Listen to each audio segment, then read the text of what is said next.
Bismillahirrahmanirrahim. Assalamualaikum warahmatullahi wabarakatuh. Alhamdulillahi rabbil alamin, hamdan syakirin, hamdan naimin, hamdan yuwafi ni'amahu wa yukafi'u mazidah. Ya Rabbana lakal hamdu kama yanbaghi li jalali wajhikal karim wa azimi sultanik. Ashhadu an la ilaha illallah wa ashhadu anna Muhammadar Rasulullah. Allahumma salli wa sallim wa barik ala hadan nabiyil karim wal rasulil azim sayyidina wa maulana Muhammadin sallallahu alaihi wasallam wa ala alihi wa ashabihi ajma'in. Wasma'u qala Allah ta'ala fil Qur'ani syarifil azim wa biqaulihi liyahtadil muhtadun. Ya ayyuhalladzina amanu ruk'u wasjudu wa'budu rabbakumul khaira la'allakum tuflihun. Al-Hajj ayat 77. Saudara-saudara kaum muslimin yang dirahmati Allah Subhanahu wa taala dimanapun kita saat ini berada. Boleh jadi hari ini kita masih ada di sawah.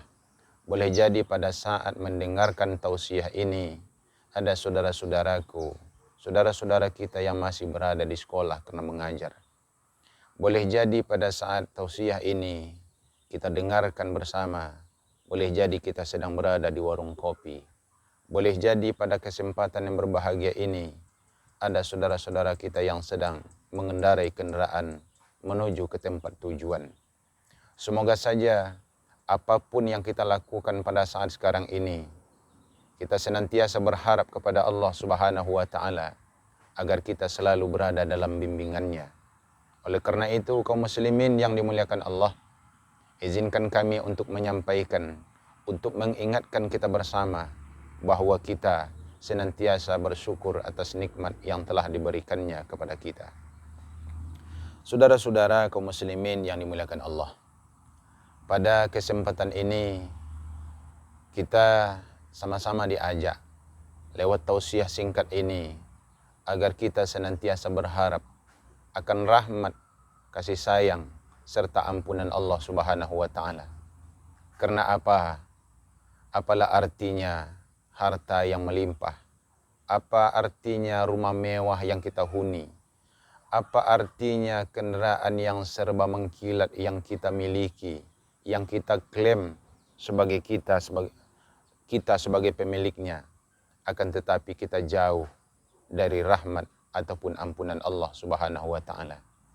Oleh karena itu kaum muslimin, kami mengajak kita bersama-sama agar saja semua harta yang kita miliki, banyak sedikit ataupun banyaknya, rumah tempat kediaman kita yang pada saat ini kita tempati ataupun tempat kita bermukim, kendaraan yang kita miliki, kaki kita yang berjalan, agaknya kita menjadikan ini sebagai wasilah untuk mendapatkan rahmat dan ampunan Allah Subhanahu wa Ta'ala. Karena itulah kenikmatan Allah Subhanahu wa Ta'ala yang tertinggi bila dibandingkan dengan nikmat-nikmat Allah Subhanahu wa Ta'ala yang lain. Kaum muslimin yang dirahmati Allah, dalam kehidupan kita seringkali kita menemukan fenomena ada kita yang mendapatkan nikmat, ada di antara kita yang mendapatkan kesulitan hidup, ada di antara kita yang sedang menghadapi kedukaan. Ada saatnya kita kadang-kadang mendapatkan nikmat, namun kadang-kadang kecenderungan manusia itu jauh lebih banyak kadang-kadang tidak bersyukur dibandingkan kita bersyukur.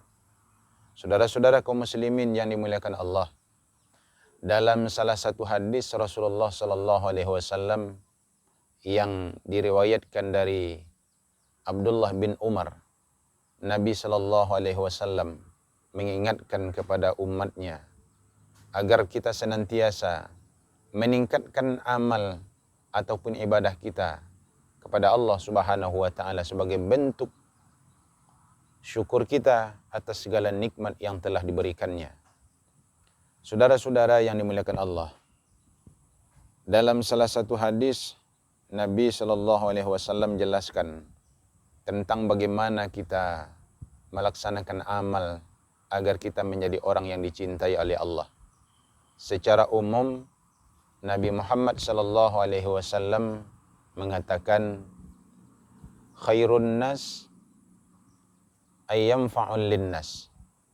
Manusia yang baik itu adalah manusia yang bisa memberikan manfaat kepada manusia yang lain. Tentunya kata kunci dari riwayat hadis ini kaum muslimin, seorang muslim, seorang mukmin tidak boleh hanya mementingkan dirinya sendiri, melainkan dia juga membuka pintu hatinya, membuka mata kepalanya, membuka relung hatinya untuk juga berbagi kebaikan dengan orang lain. Karena apa?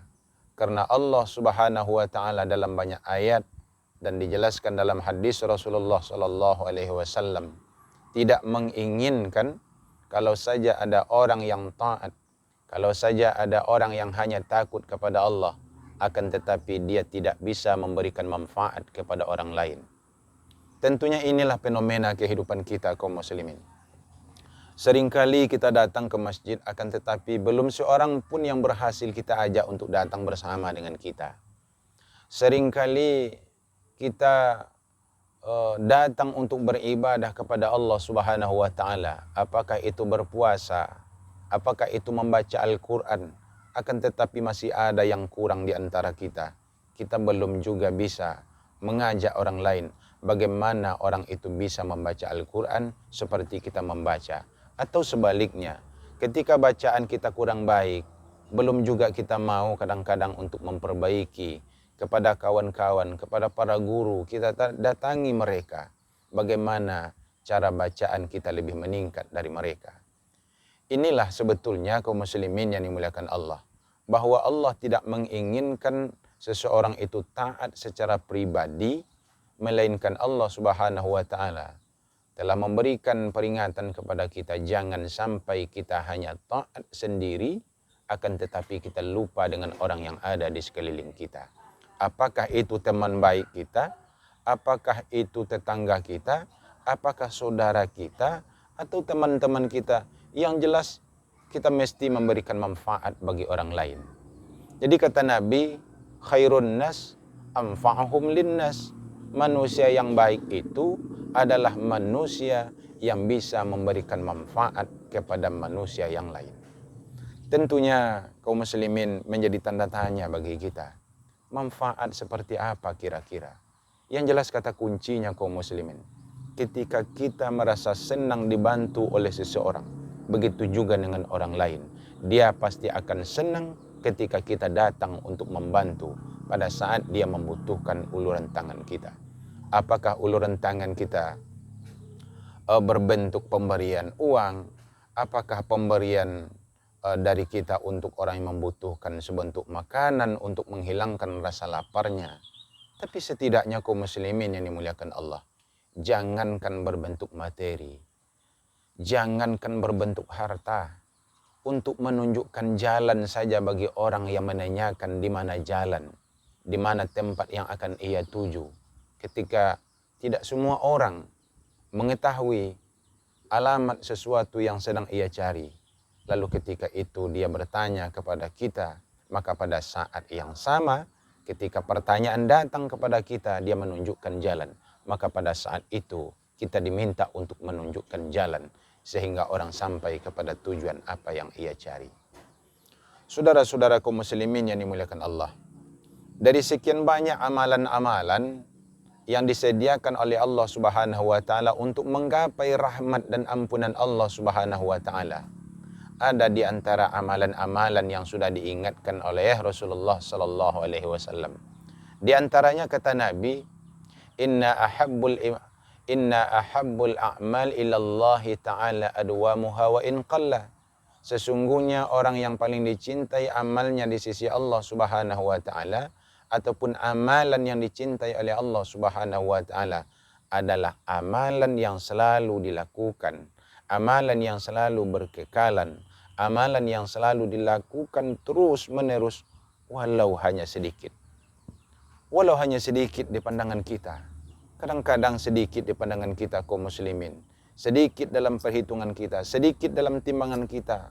Akan tetapi kalau itu dilaksanakan secara ikhlas, dilakukan secara ikhlas karena Allah Subhanahu wa taala, ternyata ini bisa menjadi penyebab di antara penyebab yang banyak bahwa Allah Subhanahu wa taala akan mencintai seseorang.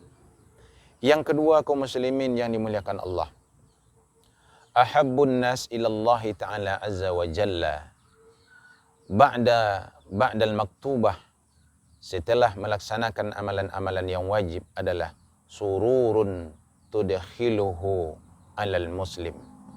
Setelah melaksanakan amal yang wajib, setelah melaksanakan salat 5 waktu, setelah melaksanakan ibadah puasa Ramadan, setelah melaksanakan ibadah haji dan umrah, setelah melaksanakan ibadah-ibadah yang wajib dan lain sebagainya, seperti berbakti kepada orang tua, ini merupakan salah satu amal yang sangat diwajibkan oleh Allah Subhanahu wa taala.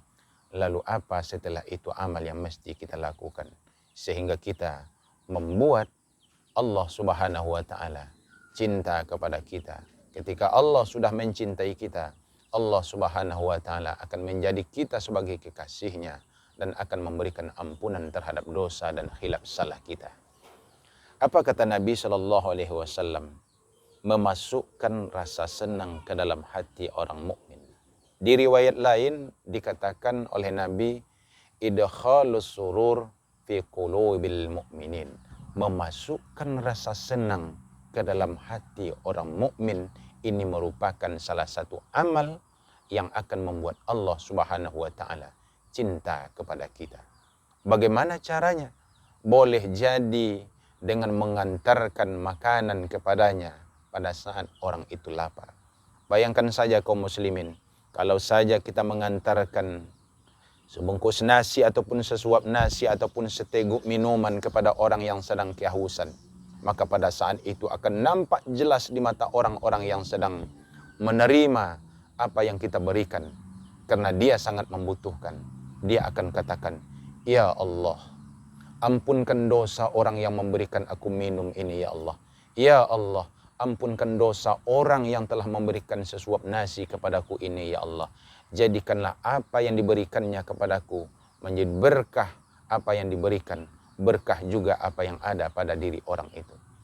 Maka pada saat itulah kaum muslimin sebagai jalan ataupun sebagai wasilah bagaimana Allah Subhanahu wa taala mencintai orang-orang yang membuat hati orang lain menjadi senang. Yang kedua, kata Nabi sallallahu alaihi wasallam adalah dengan membayar ataupun membayarkan hutang seseorang. Membayar hutang itu wajib. Ketika kita memiliki hutang, lalu kita hitung-hitung ternyata ada hutang kita yang belum dibayar kepada seseorang, maka orang yang menerima bayaran hutang kita kepadanya akan menjadi senanglah hatinya. Dan juga demikian halnya dengan orang yang kita bayarkan hutangnya. Ada orang yang berhutang, lalu dia tidak bisa melunasi sebagaimana mestinya. Ketika ada orang yang memiliki hutang yang begitu banyak, karena terlilit ekonomi, karena persoalan-persoalan ekonomi yang tidak kunjung selesai dalam kehidupannya, maka seorang muslim yang datang untuk menyenangkan hati orang itu dengan membayarkan hutangnya menjadi lunas ataupun membayarkan sesuai dengan kemampuannya, pada saat itulah orang yang tadi kita bayarkan hutang akan mengadu kepada Allah, akan diadukannya kita kepada Allah dengan kebaikan-kebaikan yang kita lakukan. Sehingga dengan doa-doa orang-orang yang kita senangkan hatinya, doa-doa itulah yang insya Allah akan menjadi penyebab datangnya kasih dan sayang serta ampunan Allah Subhanahu wa taala. Kata Nabi sallallahu alaihi wasallam dalam riwayat itu, Nabi mengatakan, memenuhi hajat seseorang ataupun berjalan dengan seseorang untuk memenuhi hajatnya, yang jelas hajat itu bukan untuk hajat kemaksiatan, maka kita melepaskan hajat orang itu, menunjukkan jalan orang itu, membimbing tangannya, menunjuk ajari kepada orang-orang yang berhajat kepada kita. Kata Nabi sallallahu alaihi wasallam, jauh akan lebih dicintai oleh Allah Subhanahu wa taala dan lebih aku cintai, kata Nabi, dibandingkan dengan orang itu beriktikaf di masjidku ini, kata Nabi, selama 1 bulan penuh. Maka wajarlah kaum muslimin kadang-kadang terjadi terjadi malapetaka pada orang lain. Ketika kita sedang berada di dalam masjid, sedang i'tikaf, sedang duduk-duduk di masjid, lalu ada di depan masjid itu seorang anak yang terjatuh. Ada kecelakaan lalu lintas sehingga ada orang yang menjadi korban. Ada yang luka-luka, ada yang meninggal dunia. Pada saat itulah Nabi Muhammad SAW ketika orang yang i'tikaf di dalam masjid tadi, lalu dia mengetahui bahwa orang yang sedang jatuh tadi dia membutuhkan uluran tangan, membutuhkan bantuan tenaga, maka pada saat yang sama kita datang, pada saat orang itu yang kita bantu, pada saat itu jugalah orang itu akan mengadukan kebaikan-kebaikan kita kepada Allah Subhanahu wa taala, dan mereka akan berterima kasih kepada kita. Mereka akan mendoakan orang yang membantu kita karena kita menyenangkan hatinya. Lalu ia berkata, "Ya Allah, karena orang ini sudah menyenangkan hatiku ya Allah. Karena orang ini sudah membantu pada saat aku membutuhkan ya Allah. Karena orang ini sudah memberikan kekuatan kepadaku pada saat aku kurang tenaga, pada saat aku terjatuh. Orang inilah yang mengulurkan tenaga ya Allah. Mudahkan urusan orang itu ya Allah. Mudahkan hamba Engkau yang itu ya Allah. Berikan ampunan kepadanya. Berikan rahmat Engkau kepadanya." Itulah kira-kira apa akibat. Sebagai akibat ketika kita memberikan ataupun memasukkan rasa senang ke dalam hati orang mukmin. Inilah tausiah singkat kita pada kesempatan ini yang berbahagia kaum muslimin yang dimuliakan Allah Subhanahu wa taala. Semoga bermanfaat bagi siapapun yang mendengarkan uraian ini. Semoga Allah Subhanahu wa taala menjadikan asbab datangnya rahmat dan ampunan Allah Subhanahu wa taala kepada kita bersama. Assalamualaikum warahmatullahi wabarakatuh.